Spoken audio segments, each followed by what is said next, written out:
Olá, bem-vindo ao Melhor e Mais Justo. Hoje, aqui, a voz das mulheres pela democracia.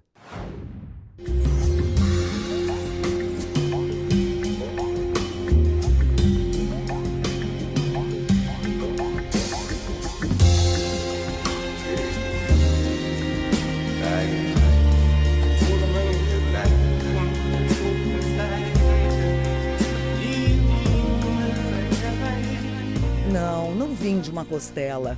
Fui parida do mesmo barro que a tudo dá forma.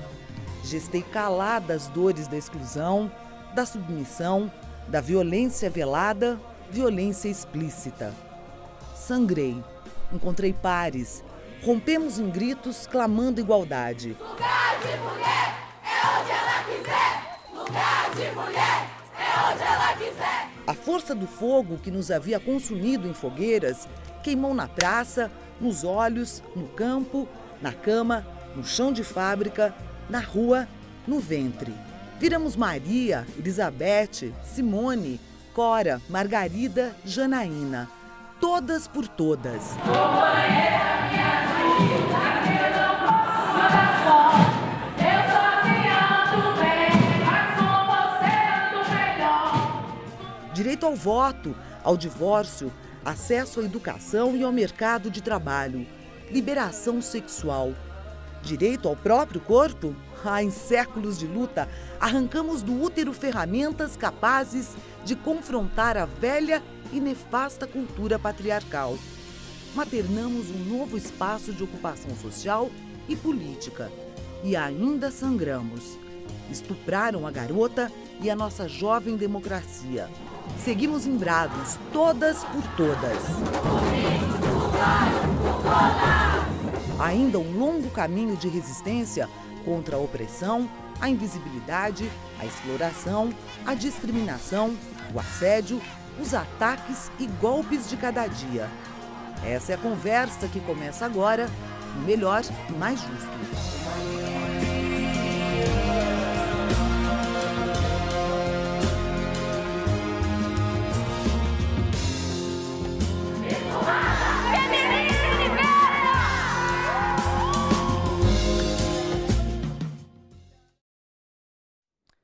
Para essa conversa, convidamos Maria das Neves, coordenadora de Juventude da União Brasileira de Mulheres e diretora de Jovens Feministas da União da Juventude Socialista. E Maria Silvia Oliveira, presidente da GLE10. Bem-vindas. Obrigada. Na composição do golpe, que ataca a democracia e a soberania popular, sem dúvida estão os setores sociais mais conservadores do país, inclusive fortemente representados no Congresso Nacional e que agora, mais do que nunca, tentarão impor suas agendas de retrocesso. Em que medida esses ataques têm relação com a batalha entre a cultura patriarcal e as conquistas do governo da primeira mulher presidenta da República? Maria. Então, obrigada, Tuto. Esse é um momento histórico para a luta das mulheres no nosso país. Depois da ditadura militar, novamente a democracia é interrompida. E esse golpe é machista, é misógino, é um golpe contra todas as mulheres e não apenas contra a presidenta Dilma. E por isso a reação é tão forte nas ruas de todo o Brasil.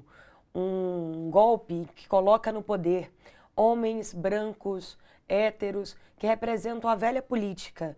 Essa velha política que não mais representa a maioria da população brasileira, que é composta por mulheres e mulheres que viram sua vida mudar com o governo do presidente Lula e da presidenta Dilma. As mulheres são as maiores beneficiadas do programa Minha Casa Minha Vida, do Bolsa Família, do ProUni, Pronatec e Fiéis. Ou seja, a vida das mulheres mudou. E nós não queremos voltar ao passado, queremos combater essa onda conservadora representada por Temer, Eduardo Cunha, Bolsonaro e Feliciano. Silvia, a GLE10 tem uma tradição de luta contra o racismo, não é? Pela inclusão, a luta do movimento negro, mas também pela democracia. Como é que vocês têm visto essa questão das mulheres no atual momento do Brasil, e inclusive das mulheres negras nesse contexto?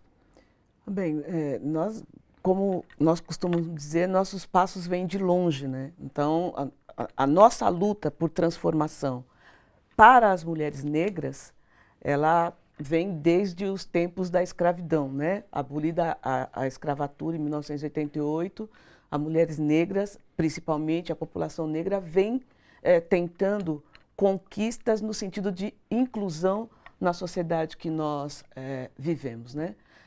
O ano passado, em 18 de novembro de 2015, nós fizemos uma marcha para Brasília com mais de 50 mil mulheres pedindo exatamente isso, né?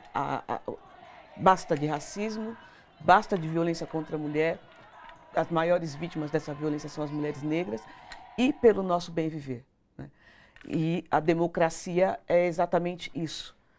E esse golpe, infelizmente, né, nos leva a pensar que muitas dessas conquistas que nós trouxemos nos últimos anos, a gente venha a perder, infelizmente. Estão em risco, né? Estão em risco. A Maria citou aí uma série de projetos, né, e de programas que beneficiam a população mais carente, majoritariamente a população negra, né? E nós sabemos que essa pobreza está ligada às mulheres negras e às crianças, né? As maiores beneficiárias desses projetos. Dessas políticas Exatamente. sociais. Dessas políticas sociais. Nós ampliamos 200% a presença de negros e negras dentro da universidade, fruto do ProUni, do FIES, mas também do sistema de cotas.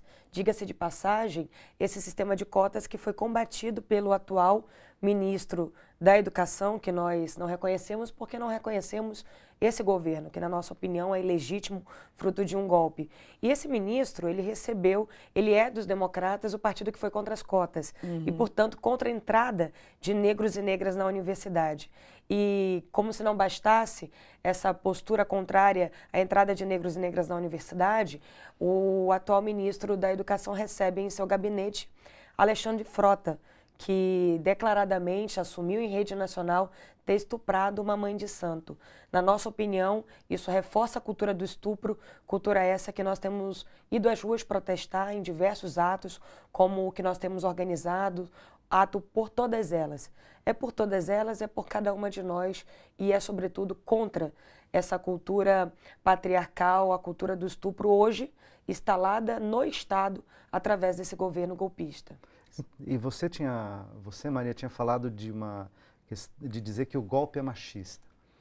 Ele é machista porque o governo é composto, o governo interino, o governo ilegítimo, como você disse, é composto por homens brancos, da velha política, né, da plutocracia, né, enfim, daquilo que representa o que é mais conservador no Brasil. Mas você acha que o golpe tem a ver também com o fato da presidenta ser mulher? Eu não tenho dúvida, eu acredito que a eleição da primeira mulher presidenta da República foi um marco para todas as mulheres, para todo o movimento feminista. Eleger a primeira mulher presidenta da República muda o lugar da mulher na sociedade. Sim. Não é apenas no espaço privado, dentro das suas casas, mas também é na política. É onde ela quiser, mas na política como uma área estratégica para transformações sociais, para as mudanças no Brasil. E o golpe, quando vem liderado por homens. E isso impacta de forma muito contundente as mulheres que assistem a primeira mulher ser afastada do seu cargo, eleita democraticamente para ocupá-lo, e ver homens de forma ilegítima assumindo essa posição de poder. E não são apenas homens, não apenas pelo seu gênero masculino, mas, sobretudo, por trazer consigo as ideias mais conservadoras e retrógradas que possam existir no nosso país e em toda a sociedade. Você vê um programa que empodera Bolsonaro, que na votação na Câmara dos Deputados homenageou um torturador, o torturador da presidenta Dilma, mas o torturador de milhares de mulheres, jovens, lutadores da liberdade e da democracia. Então é por isso que esse golpe é misógino e machista, porque retira o direito das mulheres, empodera homens com ideias tão retrógradas e faz com que os nossos direitos sexuais, reprodutivos e políticos sejam sistematicamente atacados. Vocês veem na Câmara dos Deputados, os programas em curso tentam retirar o direito das mulheres. algum dos primeiros anúncios desse governo ilegítimo foi a retirada do Bolsa Família, a retirada do Minha Casa Minha Vida, a retirada do ProUni, ou seja, programas que beneficiam as mulheres e, portanto, a sua retirada ataca diretamente as mulheres. Então, Silvia, em função daquilo que a Maria falou, em que os direitos das mulheres, os direitos da cidadania, direitos dos negros estão sendo atacados com esse governo interino tomando de assalto o país e não se comportando como governo interino, quer dizer, agindo com a maior desenvoltura, inclusive com uma reorientação ideológica, com uma ideologia de extrema direita em vários aspectos, aonde eles atacam os direitos, em que eles ameaçam efetivamente os direitos no Brasil. Bom, a Maria já tinha citado, por exemplo, o exemplo das cotas, né, que é uma preocupação para nós, já que o ministro da Educação era de um partido contra o sistema de cotas, né? Sempre lembrando que algumas universidades, como a USP, por exemplo, sequer aceitou discutir, não é? Cotas, né? Não tem cotas até hoje. Não tem cotas até hoje, né? E não é só a questão das cotas, mas quando a gente fala de ameaça aos direitos em relação ao aborto, por exemplo, onde o maior número de mulheres que morrem em função de abortos ilegais, de maus procedimentos, são as mulheres negras, né? Quando nós falamos também da questão da privatização dos presídios, como por exemplo... Mas só antes de você continuar, você falou uma questão do aborto, importante ressaltar que a secretária indicada pelo Temer para assumir a Secretaria das Mulheres, que perdeu status nesse governo, é uma mulher que é contra o aborto derivado de estupro. Quer dizer, inclusive contra o aborto que é legal segundo a nossa lei. Sim, é uma garantia, né, legal que nós temos determinada desde 1940, porque o nosso Código Penal é de 1940 e já tem lá um artigo, um capítulo que prevê a possibilidade do aborto nos casos de estupro ou má formação do feto, né? E também de risco de vida para a mãe ou para o bebê. Então, assim, não é além de não garantir, né, que as mulheres possam ter direito ao próprio corpo, possam dispor do próprio corpo e ter procedimentos adequados quando desejarem, né, se assim o desejarem, o aborto, ainda tirar esse direito, não é, que não é um direito de hoje, né? Não é um direito de, sei lá, 80 anos atrás, né? Então, temos essa questão. Ameaçar com essa retirada, com essa né? retirada. Quer dizer, na hora que você coloca na frente da pasta das mulheres uma mulher que faz esse discurso, significa que ela trabalhará para isso. Para né? isso, exatamente. Maria, esse tipo de... Eu diria que é quase de retrocesso, não é só de retrocesso político, é de retrocesso civilizatório no Exatamente. Brasil. Né? Veja bem, perguntava esses dias nas manifestações se esse golpe atinge os direitos sexuais e reprodutivos. E é claro que atinge, porque ele é manipulado por Eduardo Cunha, né? Michel Temer é uma marionete de Eduardo Cunha. E Eduardo Cunha, quando assumiu a presidência da Câmara, falou: o aborto só passa nessa casa por cima do meu cadáver. E ele é o autor do PL 5069, que foi o estopim da primavera feminista.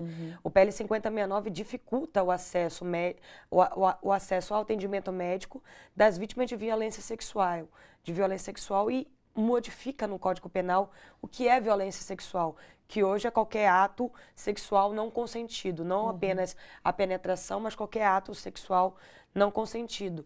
E ele visa modificar o PL 5069. Fátima Pelais é reflexo desse golpe misógino contra as mulheres, que faz com que o Estado... Fátima Pelais, para quem não sabe, é a secretária das mulheres nomeada pelo Temer, uma mulher acusada de corrupção, de participar de uma quadrilha, né, de uma articulação criminosa, é assim que chama. Exatamente, é fundamentalista, esse fundamentalismo religioso que Eduardo Cunha pregou durante a sua atuação na Câmara, como presidente na Câmara dos Deputados, e que norteia também a ação desse governo ilegítimo, portanto, fazendo com que a gente perca o sentido de Estado laico. A laicidade do Estado está em risco e, portanto, isso aprofunda a crise democrática no nosso país. Quando se interrompe a democracia, retrocede o direito das mulheres. Nós somos as primeiras a perder direitos quando o golpe machista e misógino avança. E com ele avança também o fundamentalismo e o fascismo. A cara fascista desse golpe deve preocupar não só as mulheres, mas toda a sociedade. Porque quando Bolsonaro passa a ser o interlocutor desse governo, junto com o Feliciano, junto com Alexandre Frota, você vê que, de fato, nós devemos ter retrocessos medievais que colocam as mulheres numa posição, de fato, ainda maior de objetificação, de hipersexualização dos nossos corpos, sobretudo o corpo da mulher negra segue sendo objetificado e, sem dúvida nenhuma, nós sofreremos um impacto profundo histórico com esse golpe em curso no nosso país. Aproveitar e fazer um link com o Alexandre Frota, foi o atual ministro da Educação, apresentar junto com o MBL, Movimento Brasil Livre, um movimento de direita que apoiou o impeachment, enfim, que você conhece, foram ao ministro da Educação apresentar uma pauta de sugestões para um programa no Ministério da Educação chamado Escola Sem Partido. Sem partido. Que é a ideia de que as escolas fazem um debate ideológico e fariam uma conversão das crianças segundo certas ideologias. No entanto, esses mesmos senhores e outros citados pela Maria aqui, Eduardo Cunha, Marcos Feliciano, um que não é parlamentar, mas que tem uma participação política pública, que é o pastor Malafaia, entre tantos outros, defendem, por exemplo, o ensino religioso nas escolas, Sim. o ensino religioso da religião deles. Né? De matriz É exatamente o que eu ia citar. De matriz africana, nem pensar. Porque essa questão deles defenderem, né, de acabar com o Estado laico, atinge, não é, especificamente as religiões de matriz africana. E é isso que eles demonizam o tempo inteiro e é com isso que eles querem acabar. Né? Então, e eles falam isso como se isso não fosse ideológico. Né? Exato. O que eles fazem, o que eles pregam, não é ideologia. Quer dizer, neoliberalismo na economia, conservadorismo na política, reacionarismo na educação, voltando a padrões quase feudais, como disse a Maria aqui, medievais. Né? Não fosse ideológico. Ideológico é discutir direitos humanos, ideológico é discutir gênero. Eles dizem, não queremos discussão de gênero. Como assim? Querem sim. Vocês querem manter o domínio de um gênero, que é o gênero masculino, de uma condição étnica, que é a branca, e de uma condição social, que são os ricos. Exato. Essa é a sua ideologia, a ideologia deles, tá certo? Quer dizer, e as mulheres têm sido historicamente vítimas dessa condição. Não é por acaso que o movimento das mulheres tem mesmo que ser protagonista, porque esse tipo de posição ideológica ataca diretamente as mulheres. Né? Exatamente. E você vê que as mulheres reagem porque se desnuda o caráter ideológico de direita desse golpe. Há um projeto em curso e as últimas eleições presidenciais acirrou a disputa de projetos no nosso país. Né? Isso é a luta de classe traduzida da forma mais exemplificar que possa haver. Ou seja, uma elite que bate panela, que vai para a sua sacada gourmet, bater panela, que a empregada vai levar depois, que sente ódio dessa empregada hoje está nos bancos da universidade, que o seu filho também está. Isso é o conflito de classes que no nosso país tem se agravado e tem feito com que a burguesia, a elite brasileira, mostre a sua cara, que a direita mostra o que defende. O que defende é um Brasil de joelhos para as grandes potências, um Brasil que entregue as suas riquezas que serviriam para a educação, serviriam para a saúde e entregue para os interesses internacionais, como tem feito o atual ministro golpista e legítimo José Serra no Ministério das Relações Internacionais. Ou seja, a conquista do pré-sal foi uma conquista do movimento social, do movimento de mulheres, do movimento estudantil, que foi às ruas em junho de 2013 por mais direitos. Nós conquistamos mais direitos. Nós queremos que esses recursos sejam implementados na educação. E que educação é essa? Nós queremos uma educação libertadora. As escolas em São Paulo e em todo o Brasil estão ocupadas porque a escola que está aí não nos interessa. Aqui em São Paulo, as escolas estão sem merenda, porque foi desviada por esse governo do PSDB de direita, que retira os direitos da juventude. É isso que eles representam. Representam a retirada de direitos da população mais carente, da juventude, das mulheres, e, portanto, é ideológico. Uma ideologia de direita, que retira direitos e mantém os privilégios daqueles que sempre tiveram homens brancos, a elite brasileira que não se contenta com a oportunidade do povo entrar na universidade, andar de avião e ter a possibilidade de sonhar em progredir na vida. De ter cidadania, né? Silvia, essa ideia de uma educação em oposição a uma educação restritiva, que é essa proposta pelos que atuam hoje no Ministério da Educação e pelos seus interlocutores, ter uma escola mais plural, né? Uma escola que possa existir para a liberdade, como disse a Maria, e a liberdade é poder tomar contato com todas as formas de conhecimento, por exemplo, daquelas que formam a população e a nação brasileira. A cultura negra, a cultura branca europeia, que já está na escola, tá, desde sempre. Ninguém está falando para tirar essa informação ou esta formação dos nossos estudantes, mas para acrescentar a ela a diversidade cultural, a diversidade de conhecimentos, de influências que estão no Brasil e que são necessários ser aprendidos pelos nossos alunos, tanto no Brasil quanto no mundo, né?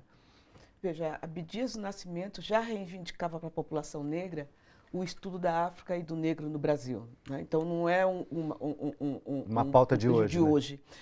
Em 2003, a gente tem aprovado lá a Lei 10.639, que modifica a Lei de Diretrizes e Bases da Educação, né? E acrescenta o artigo 26A para que as escolas obrigatoriamente coloquem em seus currículos a história da África e do negro no Brasil. E uma lei que, 13 anos depois, nós ainda não conseguimos a real implementação. A né? implementação plena. Né? Porque o que acontece hoje em algumas escolas é a luta, né? É o combate de alguns professores, de alguns gestores que se empenham, não é? De todas as formas, para que possam colocar esse projeto na prática, né? Mas são poucos ainda. E é uma conquista que nós já estamos vendo que, infelizmente, vamos perder. Porque o projeto para a educação do Brasil hoje é que ele seja totalmente privatizado, não é? E aí, quem puder pagar escola, ótimo, vai estudar. E quem não puder, né? E nós já sabemos quem esse projeto atinge, né? É a população negra, é a população mais pobre. Então, essa pluralidade que nós viemos lutando e que falta muito, né? Que falta muito, mas que estava avançando. Nós temos essas escolas ainda muito excludentes, né? Muito excludentes. A escola é um espaço de reprodução do racismo por excelência, né? E esse projeto só piora as coisas, né? Só vai trazer muito mais angústia para nós. Então, eu queria deixar muito claro essa ideia que a gente está discutindo aqui nesse momento, é o seguinte: quando atacam os setores progressistas da sociedade, os movimentos sociais, os educadores, os movimentos populares, os movimentos sindicais, dizendo que eles são ideológicos, o que a gente está querendo deixar claro é assim, quem diz isso no campo da direita, no campo do conservadorismo, é ideológico também, né? Está defendendo uma ideologia, na economia uma ideologia neoliberal, menos Estado, mais para os ricos e menos para a população em geral, menos impostos para os ricos e que os pobres arquem com os custos do Brasil, que é isso que está acontecendo hoje no Brasil, na nova política econômica proposta pelo Ministério da Fazenda, pelo Banco Central, pelo presidente interino, não é? Então, é claro que isso também é ideológico, isso que a gente queria que tivesse muito claro. E isso está sempre em disputa na sociedade, no Brasil e em todo lugar do mundo. As forças políticas disputam os seus projetos, disputam os seus interesses. E a gente aqui na TVT, como sempre dissemos, muito honestamente, a gente está do lado para dar voz e estar ombro a ombro com os movimentos populares, os movimentos sindicais, portanto, com os trabalhadores. É desse lugar que a gente fala, tá certo? Maria, eu queria então ouvir isso, quer dizer, a gente está num momento onde a disputa se acirrou, o Brasil se dividiu e a gente está num momento de inflexão, de uma inflexão, infelizmente, à direita, uma inflexão conservadora, eu diria até uma inflexão mais do que conservadora, mais do que reacionária, né? Uma inflexão com características fascistas, né? De obrigar as pessoas a fazerem de um certo jeito, sob o risco de serem censuradas, de serem reprimidas, de serem proibidas, de serem caçadas e assim por diante, perseguidas. Exatamente, e inclusive esse é o projeto, não só a Escola Sem Partido, mas toda a ação do atual ministro da Injustiça, Alexandre Moraes, ex-secretário de Segurança de São Paulo, que assume o ministério afirmando: atuarei de forma contundente contra os movimentos sociais, pegarei pesado contra os movimentos sociais. Ou seja, isso é resquício da ditadura militar. Nós precisamos debater no Brasil a necessidade da desmilitarização da polícia militar e o que isso representa para o aprofundamento da democracia brasileira, e o que esse governo representa é a volta ao passado. O assinado de óbito da juventude negra do nosso país. Lançávamos esses dias a CPI, o relatório da CPI de assassinato dos jovens. E a cada 23 minutos, um jovem negro é assassinado no Brasil. Ou seja, a população negra, as mulheres negras, a juventude negra é a que mais sofre e sofrerá com esse processo de golpe instalado no Brasil, que é um golpe machista, racista, LGBTfóbico, um golpe de parte do Judiciário, de parte do Congresso Nacional e, sobretudo, da grande mídia golpista do nosso país, que representa um projeto. Esse projeto de retirada de direitos da população trabalhadora, das mulheres, da juventude, em contraposição a esse projeto que empoderou essas camadas sociais sempre apartadas do Estado, apartadas das políticas públicas. E esse projeto, portanto, retira os direitos em contraposição ao projeto que colocou direitos, que empoderou a população, que criou as conferências públicas, as conferências dos direitos das mulheres, a conferência da juventude, a conferência da igualdade social. Portanto, nesse momento, se estagna a democracia brasileira. Não há democracia. Nós não queremos que o Temer devolva o Ministério da Cultura, nós não queremos que o Temer devolva a Secretaria das Mulheres, nós queremos que o Temer devolva a democracia, porque apenas na democracia a população negra, as mulheres e a juventude terão condições de conquistar mais direitos e aprofundar aqueles que nós já conquistamos. A democracia como um regime de direitos, não de privilégios nem de restrições, né? E, Silvia, essa ideia, né, de que o que as conquistas sociais ameaçam os mais ricos, a plutocracia. Estou falando isso porque o presidente Lula mesmo disse sempre, fez um governo de conciliação, de tentar harmonizar classes sociais e disse: os ricos nunca ganharam tanto quanto no meu governo. O Brasil crescendo, etc. Os ricos ganharam muito enquanto se fazia políticas públicas de inclusão, distribuição de renda, aumento real do salário mínimo, etc, etc, etc. Quer dizer, foi uma tentativa, talvez que se esgote agora, de conciliar um avanço das pautas sociais, das conquistas políticas, sem ameaçar, né, a plutocracia brasileira. Né, os ricos, os poderosos, as chamadas elites brancas. Quando que começa a ameaçar? Por que incomoda tanto os direitos? Por que incomoda tanto encontrar pobre, preto e periférico no aeroporto, na universidade pública, no shopping center? Né? Por que incomoda tanto os brancos ricos da classe média ou ricos? Incomoda tanto esse convívio? Bom, a meu ver, é essa confusão entre direito e privilégio. Né? Uma coisa é as pessoas terem direitos e a outra coisa é as pessoas quererem manter os seus privilégios. E quando eles veem a população negra indo para as universidades, né? Pegando um avião, isso é uma disputa. Né? É uma disputa de lugar. Né? Você acha que é o status deles que fica ameaçado? Fica ameaçado.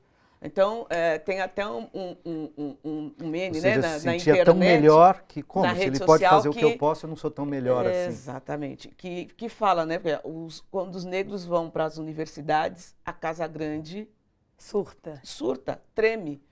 Quem é que vai limpar os nossos banheiros? Não é? Então, eu creio que é isso. E como é que eu vou poder continuar me sentindo artificialmente superior, né? Exatamente. Porque o discurso da superioridade foi forjado por eles mesmos, né? Pelos brancos, por eles, e nos quais eu me incluo, né? Como um branco de classe média, Existe uma etc. disputa real em todos os sentidos, não é? A disputa nas cadeiras das universidades, a disputa de empregos, né? As pessoas que vão estudar, elas vão procurar melhores lugares no mercado de trabalho. Como que nós vamos conviver com isso? Não, e vão disputar politicamente as narrativas na Exatamente. sociedade a ponto de Não é? superar esses valores que já falamos muito aqui, né? Machistas, patriarcais, brancos, Exato. heterossexuais, etc. etc. E é chegar aos espaços de poder também. Exato.